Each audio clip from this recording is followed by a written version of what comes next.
విశాఖలో నకిలీ పోలీస్ దందా బయటపడింది. పోలీస్ శాఖలో ఉద్యోగాలు ఇప్పిస్తామని నిరుద్యోగుల నుంచి 30 కోట్లకు పైగా వసూలు చేసిన వ్యవహారం తీవ్ర కలకలం రేపింది. బాధితులు ఇచ్చిన సమాచారంతో హైదరాబాద్ టాస్క్ ఫోర్స్ పోలీసులు నకిలీ పోలీసులను అరెస్టు చేశారు.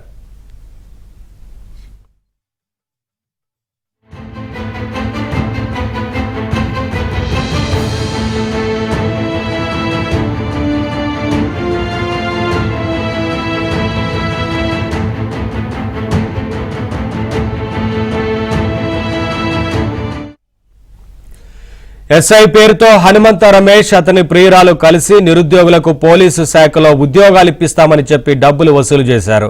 పోలీసుల దుస్తుల్లో ఈ దందాకు పాల్పడ్డారు. ఇలా సుమారు 50 మంది నిరుద్యోగుల నుంచి డబ్బులు వసూలు చేసినట్లు తెలుస్తోంది. పోలీసుల అదుపులో హనుమంత రమేష్ అతని ప్రియురాలిని అరెస్టు చేశారు. వీరిద్దరిపై పెందుర్తి పోలీస్ స్టేషన్లో కేసు నమోదైంది.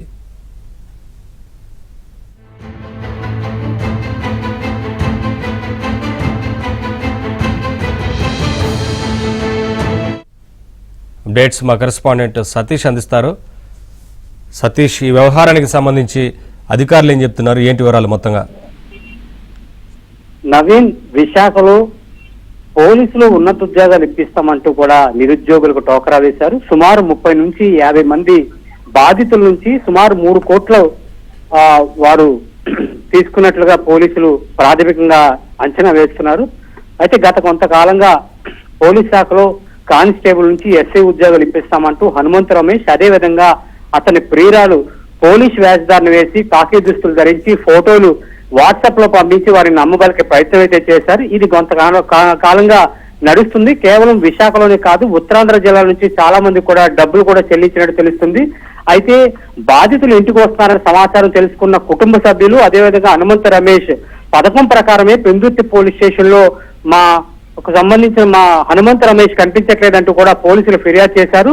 దీనిపైన పెందుర్తి పోలీస్ స్టేషన్ లో కూడా హనుమంత రమేష్ పైన మిస్సింగ్ కేసు నమోదు కూడా చేశారు. అయితే ఇది పథకం ప్రకారం జరిగిందని పోలీసులు కొంతకాలం తర్వాత ప్రాథమికంగా తెలుసుకున్నారు. అయితే హనుమంత రమేష్ సుమారు 30 నుంచి 50 మంది నిరుద్యోగుల నుంచి సుమారు 3 కోట్లు తీసుకున్నట్లుగా పోలీసులు అయితే నిర్ధారించారు. అయితే ఇది ఎస్ఐ, అదేవిధంగా కానిస్టేబుల్, హెడ్ కానిస్టేబుల్ ఇలాగా తరగతుల విధంగా వారికి ఉద్యోగాలు ఇప్పిస్తామని కూడా నమ్మగలిగారు. కాబట్టి బాధితుల నుంచి ఇచ్చిన సమాచారం మేరకే పోలీసులు వారిద్దరిపైన కూడా నిఘా ఉంచారు. వీరిద్దరూ హైదరాబాద్ లో ఉన్నట్లుగా పోలీసులు గుర్తించిన తర్వాత అక్కడ ఉన్న పోలీసుల సహకారంతో టాస్క్ ఫోర్స్ పోలీసులు అదుపులోకి తీసుకొని విశాఖ తరలించారు. విశాఖలో పెందుర్తి పోలీస్ స్టేషన్ లో కేసు నమోదు చేసి ప్రస్తుతం దర్యాప్తు చేస్తారు. మనం చూడొచ్చు, ఫోటోస్ లో, విజువల్స్ లో కూడా చూడొచ్చు.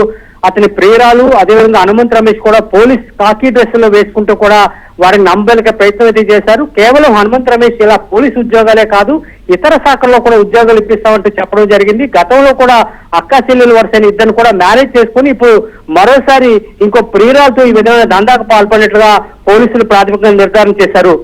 Naveen, right, thank you Satish.